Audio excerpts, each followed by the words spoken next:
Assalamu alaikum wa rahmatullah. Mai tambaya ya ce salamu alaikum wa alaikum assalam wa rahmatullah. Ya ce shin malam ya halatta in yi addu'a da Hausa a cikin sujjada? Allah ya taimaki malam.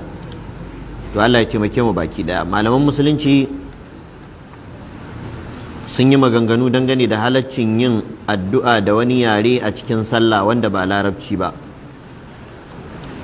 Shekul Islam Ibn Taymiyyah ya ce ga wanda ya iya larabcin in yayi da wani yaren ya aikata makaruhi, ba za ka ce yayi haramun ba, amma yayi abin da ba a so ba in dai ya iya larabci.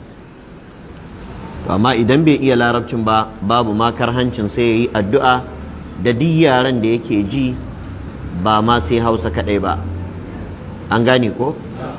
Da haka yanzu ya danganta, in kana jin larabci ka iya larabci, to abin da aka fi so hatta addu'ar da za ka yi a cikin sujjada a sallah to ka yi ta da larabci. Amma in baka iya ba fa, to sai ka yi da yaren da ka iya, shi Allah yana jin kowane irin yare. Kuma in baka iya ba, babu karhanci, ma'ana babu wani laifi dan ka yi da yaren da ba na larabcin ba, tunda baka iya larabcin ba ne.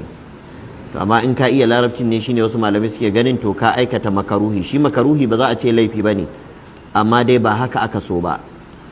In za ka samu lada 10 to kila ka samu lada 8. An gane ko?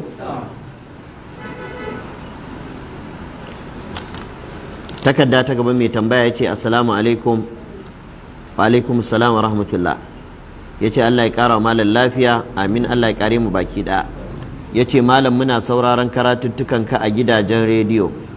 Malam mun gode da gudunmawar da kake ba mu ta ilimi. Malam muna so a warware mana wannan mas'alar dan Allah. Mas'ala ta farko sai ce shin idan mutum ya auri Kirista, to ya halatta ya kai ta coci ko ya bata kuɗin mota a matsayinta na matarsa? Ɗaya kenan.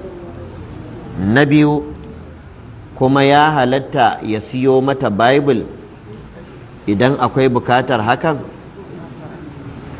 Na uku, kuma ya halatta ya dinga bata service fee. An gane ko? Service fee ke ma'ana kuɗin da suke kaiwa coci duk ranar da za su je service duk sati. Allah ya ƙara malam lafiya, mun gode. To waɗannan abubuwan duk da ka faɗa, abinda zan tambaye ka, shin ɗa'a ga Allah ne ko saba masa? In saba wa Allah ne, to Allah ya ba mu formula gamammiya: wa ta'awanu alal birri wat taqwa wa la ta'awanu alal ithmi wal udwan. Coci da za ta je, me za ta je yi? Lada za ta je samowa ko sabo za ta je yi? Ai a aqidarka, a addinin da ka yadda da shi, wanda shi ya halatta maka aurenta, ya ce wannan sabo ne. Ko kuma ya ce karka taimaka wa kowaye, ba sai matarka ba ko iyayenka ne, akan ayyukan sabo. Zaka bata kuɗi ta je kitso, wannan da'a ce, gyaran jiki ne. Zaka bata kuɗi ta je kunshi, zaka bata kuɗi ta yi ɗinki, zaka ciyar da ita, zaka tufatar da ita, amma duk abin da zai zama saban Allah ba za ka yi mata ba. Kuma a wannan ka'ida ba sai Kirista ba, ko musulma ce. Yanzu matarka ce musulma za ta je attachment, ƙara gashi, zaka bata kuɗi ta yi? Matarka ce musulma tana bleaching, zaka sai mata man bleaching? Musulman ma ba sai Kirista ba. Shi musulunci da ya halatta maka ka aure ta, a wancan lokacin na faɗi dalilin, wasu ba za su fahimci dalilin ba saboda ba su samu kansu a yanayin ba. Za ka samu musulmi ne a tsakiyar arnanan Allah ya aje shi yake rayuwa, ko aiki ya kai shi ko neman kuɗi ko wani abu. Idan ka ce ba zai auri arniyar ba, to ƙarshe kuma zai rinka zina da su. Da yawan musulmanmu za ka samu a wasu wajaje sun aje arnan dadiro, amma ba za su iya cewa su yi aure da su ba saboda ba su san wannan hukuncin ba, ba su san ma ana iya auren arniya ba. Shi kuma musulunci abin da ya kalla, da ka yi zina da ita gwanda ka yi me? Gwanda ka aure. Shi aure halal ne, zina kuma me? Haramun ce, ba ka taɓa haɗa biyun. Kuma yanzu musulmin da yake tsakiyar gari irin na Kano, duk kalan macen da kake so za ka samu, ba zai fahimci wannan yaran ba. Amma musulmin da yake rayuwa irin a Legas, ko yake rayuwa a Port Harcourt, ko yake rayuwa a wani waje wanda samun musulmi 'yan uwansa da wahala, amma duk ga matan kuma ga sha'awa, to shi wannan an bashi mafita. Kuma daman ka'idar Allah ba zai haramta kuma bai buɗe ƙofa halal ba. Duk inda kaga Allah ya ce kaza haram ne to ya buɗe kishiyarsa kuma na me na halal. Da Allah ya hana cin mushe sai ya halatta cin me wanda aka yanka. Da ya haramta cin alade sai ya halatta cin rago. Da ya haramta shan giya sai ya halatta shan koko da shan fura. Allah baya rufe baki ya rufe hanci kamar yadda Bahaushe yake faɗa. Ba yadda za a yi ka shiga wani yanayi ba gaba ba baya. Allah baya haka. Allah ya san ya halicce mu da sha'awa kuma sai ya haramta mana zina, da haka sai ya halatta mana me aure. Amma ya halicce mu da sha'awa ya haramta zina kuma ya haramta aure, wannan ba zai yi ba, wannan ba shari'ar Allah bace. Da haka wannan shine abin da ya kamata mu fahimta. Da haka ita koda ta tambaye ka waɗannan abubuwa, abin da ya kamata sai ka ce mata addini na ne ya halatta aure ki, amma da ya halatta aure ki ba ta yi kuma komai in miki ba. Akwai ka'ida, ba ma ke ba, har musulma wacce muka haɗa addini ɗaya da ita akwai abubuwan da ba zan mata ba, in dai sun shafi saɓawa Allah, sun shafi saɓawa addinin. Domin manzo Allah sallallahu alaihi wasallam ya ce la da'ata li makhluqin fi ma'asiyatil khaliq, ba a biyo abin halitta inda yace a saɓawa mahalicci. Da haka matarka duk abin da yake na da'a ne ga Allah za ka yi mata. Yanzu kaga duk da tana kirista, idan za ta je gaida iyayenta dole ka kai ta, wannan gaida iyaye ne. In za a yi biki a familin su dole ka kai ta, kila ma ka bata abin gudunmawa, amma ka bata kuɗin da za ta kai coci, wannan kuma wani abu ne daban. Mu gane shi yasa bambancin cin abincin yau da gobe da cin abincin Kirsimeti. Wani sai ya ce to ai duk ɗaya ne, ba ɗaya bane. Abincin yau da gobe daban, abincin da aka gina shi kuma don wata aƙida da wata manufa shi kuma daban, wanda wannan aƙida ta saba wa Allah, ta saba wa ma'aiki. Amma da yawa ko daga cikin malamai akwai wanda lissafin ya kwace musu anan, suna ganin yau ai da cin abincin yau da gobe da cin abincin Kirsimeti me bambanci, duk ɗaya ne, ba ɗaya bane. Sai su ɗauko ayar da take bayanin halaccin cin abincin ko da yaushe sai su kafa hujja da ita a wajen cin abincin Kirsimeti, ba ɗaya bane. Yanzu kamar misali ne, cin mushe a gida da cin mushe a cikin halin bukata ɗaya ne? Duk mutumin da yake gida cikin gatansa da abinci da komai ya ci mushe? Duk ayoyin da suka ce kar a ci mushe suna magana ne da wa? Da wanda yake cikin gida yake da abinci. Amma shan giya da cin mushe wannan ana magana ne akan wanda ya samu kansa a halin matsatsi, bai da abincin da zai ci, in bai ci ba kuma zai mutu. To musulunci da ya mutum gwanda ya ci mushe, kuma in ka ƙi cin mushen a wannan lokacin ka mutu sai Allah ya ma azaba. Saboda ai ba kai ka halatta wa kanka ba, shi ya halatta ma dan ya tsare ranka, dan ya fika kishin ran, dan ba naka bane, aro ya baka, shi ran mallakarsa ne, kai ku aro aka baka. To da yawan mutane ba sa gane irin wannan lissafi na dalla-dalla, wani lokaci sai abu ya cakuɗe musu. Auren arna maslaha ce ta jawo, kai ba ma arnan ba har musulmar, ko ce aka yi maka auren musulmar dole ne? Ai ba dole bane, maslaha ce. Yanzu mutumin da ya ce shi ba zai aure ba, zai zauna kuma ba zai zina ba, sai ka ce ya yi laifi? Bai yi laifi ba, ba inda Allah ya ce dole sai an yi aure. In kana da bukata za ka iya riƙe mace, za ka iya kula da haƙoƙinta, shine aka ce kai aure. Amma wani lokaci ko kana da sha'awar, in baka da hali, Allah ya ce kar ka yi. wal yasta'fifu allazina la yajiduna nikahan hatta yughniyahum Allahu min fadlihi. Duk wanda bai da abin da zai rike ɗawainiya aure, Allah ya ce kame har Allah ya hore masa. Manzo Allah ya yi manista da aminkumul ba'a falyatazawwaj, wanda yake da hali to yayi aure, amma baka da halin fa wai ce kai. Wani kuma shi gaba ɗaya gashi nan namiji ne amma ba mazantakar, baya da sha'awa, to matar kawai kwalliya ake da ita, dan me zai yi aure? In dai zai tsare kansa, aure ba dole ne a kansa ba. To amma akwai yanayin da mutum zai samu kansa dole ne yana bukata aure, kuma wacce ya kamata ya aura din musulma ɗin musulmi ba da halin aurenta, kuma ita sha'awar ba jiransa take ba. To shikenan sai ka ce a'a dole ya ta asusu sai ya taso daga Fatakwal ya taho Kano ya zo ya aure? Ba zai iya wannan ba.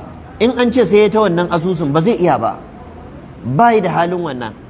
To idan ya samu wata matar da zai iya aura ko ba musulma ba, kuma ya kiyaye ka'idojin da musulunci ya halatta na auren, kada ta ɗauke shi zuwa ga saɓon Allah, ya je ya aurensa. Da haka dai addinin musulunci ya halatta a auri matan da ba musulmai ba, kuma ya kafa sharuɗa da ka'idoji su ma dole a san su a kiyaye. To amma cewa ya halatta ka aure ta ba yana nufin kuma komai za ka biye mata ba. kuma ba wai sai ita ba, har ma musulmar ba komai za a biye mata ba. Duk abin da yake saban Allah ne ba za ka biye wani kai ba, domin in ka biye masa kai to baka da hujja a wajen Allah. Magana cewa wani zai ce to in haka ne yaya ba zai ba ta yancin addini ba? Ai ba zai hana ta yancin addini ba, zai ba ta damar ta je coci dan ta je ta addinin ta, to amma ya kai ta ne matsala, musulunci bai yadda ya kai ta ba. Ya ba ta kuɗi ne matsala, musulunci bai yadda ya ba ta kuɗi dan ta je ta wannan ba. Ko a wajen auren ai akwai arnan da in za a aure su sadakin giya ne. Musulunci da ya halatta maka ka aure ta bai ce kuma ka sai giya sadaki ba. Kai dai ka yi wani abin amma banda saba wa Allah. Ina fata an gane. Ba za ka je ka kai sadaki na giya ba, domin da wanda ya bada sadakin giya da wanda ya sha giya duk ɗaya ne. Dan kai ma ka bayar ne dan a yi me? Dan a sha. Da haka lokacin da suka yi maka bil suka ce to tunda kana son auren yanmu, daga cikin sadaki za ka bada giya, za a yanka alade, za a yi kaza, sai ka ce a'a addini na ya yarda auri yanku, amma bai yadda in yi kaza in yi kaza in yi kaza ba. In kun yadda to shikenan, zan mata tufafi, zan mata a lefe, zan ba da kuɗin na gani ina so. Duk da giyar kila wata za ka samu ba tafi 5,000 ba, amma musulunci ya yadda ka ba su 50,000 amma kar ka ba da giyar 5,000, ka ba da kuɗi 50,000. Kaga dai 50,000, 5,000 nawa ce a cikin ta? 10.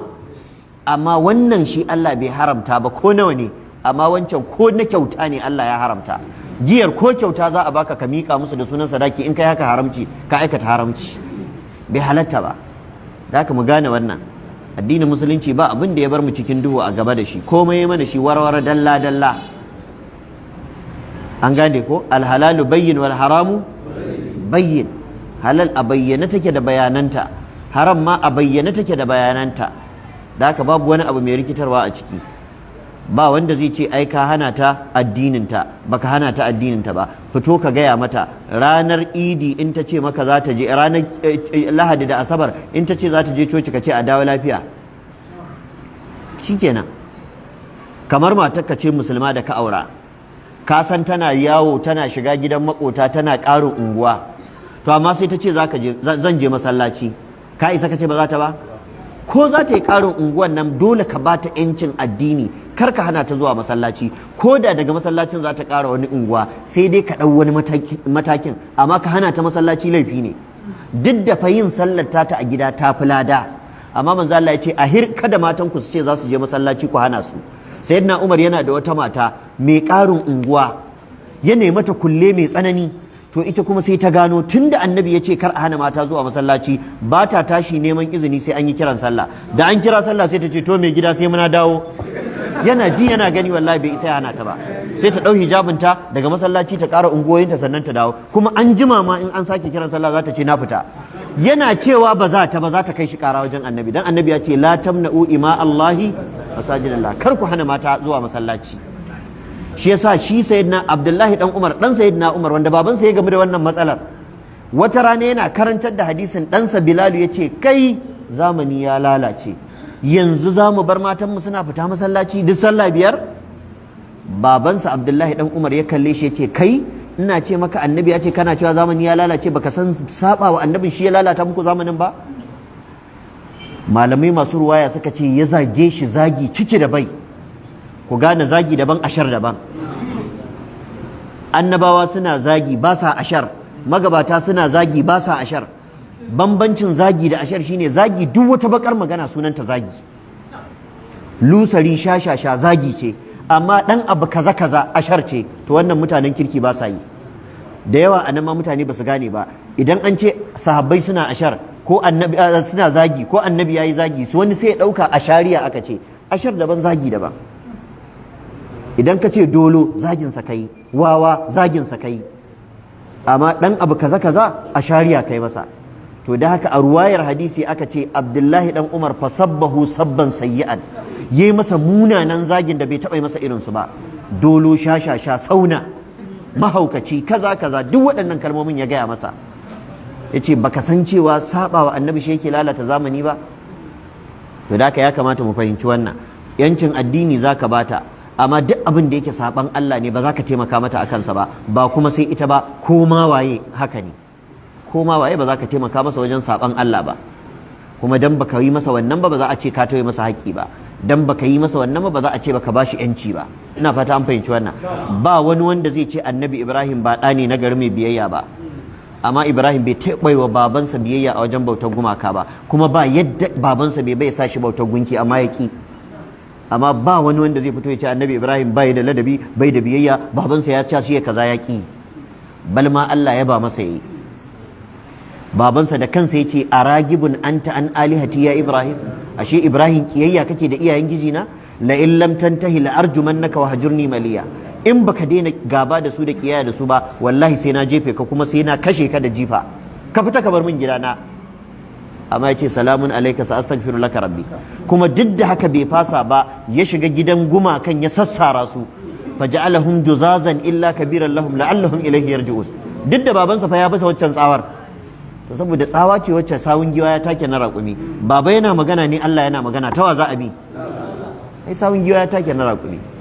Da haka batarka tana da haƙoƙi a kanka, amma ba ta da haƙƙin da za ta sa ka saba wa Allah. Ba ta da haƙƙin da za ta sa ka saba wa Allah don ka biya mata bukata. Wannan babu wannan. Amma inda a ce wani abu za ta je na al'ada, wani abu za ta je na yau da gobe, kana iya mata. Yanzu za ka iya saiwa Kirista abinci ya ci, lada ne mai yawa. Za ka iya bashi tufafi ya sa, lada ne mai yawa. Amma ba za ka bashi taimakon Kirsimeti ba. Wani attajiri ya kira ni, ya ce akwai wani babban mai kuɗi Kirista ne, abokin harkarsu ne, a Turai ma yake da zama. Ya ce malam to in ya zo duk lokacin Kirsimeti yake dawowa gida. In ya zo zai sai mana manya-manyan raguna, duk ya rarraba mana abokan harkarsa da manyan kuɗi. Ya ce to sai na ji wa'azuzzukan ku ba a karɓar irin waɗannan. Ya ce to sai na gaya masa mu ba ma karɓar wannan. To da ya gane sai ya zo kan watan Kirsimeti. Ba a Disamba ake Kirsimeti ba? Sai ya zo a Nuwamba, duk sai ya rarraba. Sai na ce to ai duk riga malam masallaci ne, shimfiɗa ce. In dai da wannan niyyar ce, duk ɗaya ne. Kamar ragon Kirsimeti ne a ce ai malam ne ya yanka. Dan malam ya yanka sunansa ba ragon Kirsimeti ba? Ai matsalar ba a yankan ba ne, a niyyar ce. Ko malam ne ya yanka da niyyar tsubbu, ko da niyyar bokanci, ko da niyyar kaza, niyyar ta ɓata aikin. Domin innamal a'malu bin niyyat. Yanzu da ragon da aka yanka da sunan Kirsimeti da wanda aka yanka da sunan sallah, babbar sallah, kana iya bambance sa ido? Me yake bambanta su? Niyya ce take bambanta su. Ba za ka ji ɗanɗanon ya canja ba. Ta wannan ɗanɗanon ragon sallah ne, wancan ɗanɗanon na Kirsimeti. Ba ka ji. Ƙila in na Kirsimetin ma ya fi shan magi sai ya fi zaƙi. Amma duk da haka haramun ne cinsa, saboda niyyar ta ɓata. Al'umuru bi maqasidiha. Duk wani al'amari manufar da aka yi shi dan shi, da shi ake hukunta shi. Yanzu motar giya da liman ya jata da John ya jata sunanta me? Motar giya. Yanzu dan an cika motar giya kawai liman ya hauta da rawani sai a ce ta zama ruwa? Tana nan a sunanta motar giya dan ko liman ya hauta. Haka ya kamata mu fahimci wannan. Aure halal ne da ahlul kitabi da ma wanda ba su ba na sauran musulmai. Amma saba wa Allah ga ahlul kitabi da ma wanda ba su ba, da auratayya ko ba da auratayya ba, wannan haramun ne. Da haka kamar yadda na faɗa, za ka yi mata dukkan abin da ya halatta miji ya wa mata. Za ka sai mata kaya don ta sa, za ka ba ta abinci don ta ci, za ka kula da lafiyarta, za ka yi mata komai da komai. Amma saɓanin wannan duk wani abu da ya shafi addininta wanda Allah ya haramta, to kakkai mata shi, haramun ne. Ba za ka kai ta coci ba, ba za ka ba ta kuɗin kaiwa coci ba, an gane ko? Ba za ka sai mata Bible ba, kamar yadda cikin tambayar har da magana sai mata Bible. Ba za ka sai mata Bible ba. Wannan duk da kuɗinta in ta yi kuma ba za ka hana ta ba. Inda matsalar take shine a gidanka dole kana ji kana gani za ta yi addu'o'inta, kuma addu'o'inta a ciki akwai shirka. To nan kuma ba za ka ce dan me ba za ta yi, dole ka bar ta yi. Manzo Allah sallallahu alaihi wasallam yana zaune a masallacinsa, kiristoci suka zo fada da fasto daga Najrana suka zo wajen Annabi, kuma lokacin addu'o'insu yayi, lokacin sallar su ta yi a masallacin Annabi suka tashi suka yi sabis, kuma Annabi bai hana su ba, yace ku kyale su. Domin duk wanda ya sai rariya ya san za ta zubar da ruwa. Tunda Annabi ya gayyato su, qul ya ahlul kitabi ta'alau, to tunda suka zo ka dole ka bar su yi abin da za su yi. Dole ka bar su yi addinin su in lokacin sa yayi. Ba zai yi ka gayyato Kirista ya zo gidanka kuma ka ce ba zai shigo da Bible ba. ba zai ka gayyato kirista kuma ka ce ba zai yi addu'a irin tasa ba kuma a gidanka. In ba ka son ka ji irin wannan to kar ka gayyato shi.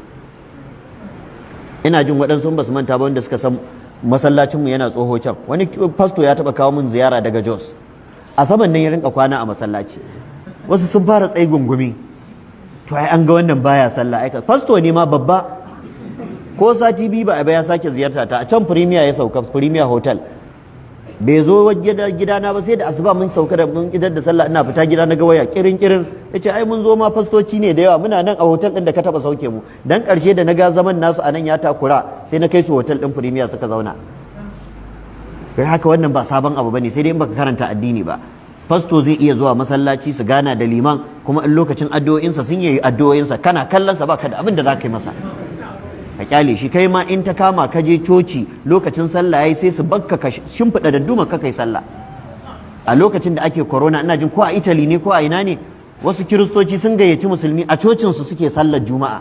Duk wanda ya bi lokacin da ake wannan abin lockdown din na duniya zai ga a wasu kasashe haka musulmi su je coci su yi sallar juma'a a ba su dama, haka da sauransu. To irin wannan ba laifi bane ba. Amma in ba wata larura ba ce to kuma babu wani abu da zai kai hanyar jirgi daban ta mota daban. Allah madaukin sarki ya samu dace, Allah ya nuna mana gaskiya ya bamu ikon binta, ya nuna mana ƙarya ya bamu ikon nisanta ta. Subhanakallahumma wa bihamdika ashhadu an la ilaha illa anta astaghfiruka wa atubu ilaik. Assalamu alaikum wa rahmatullahi.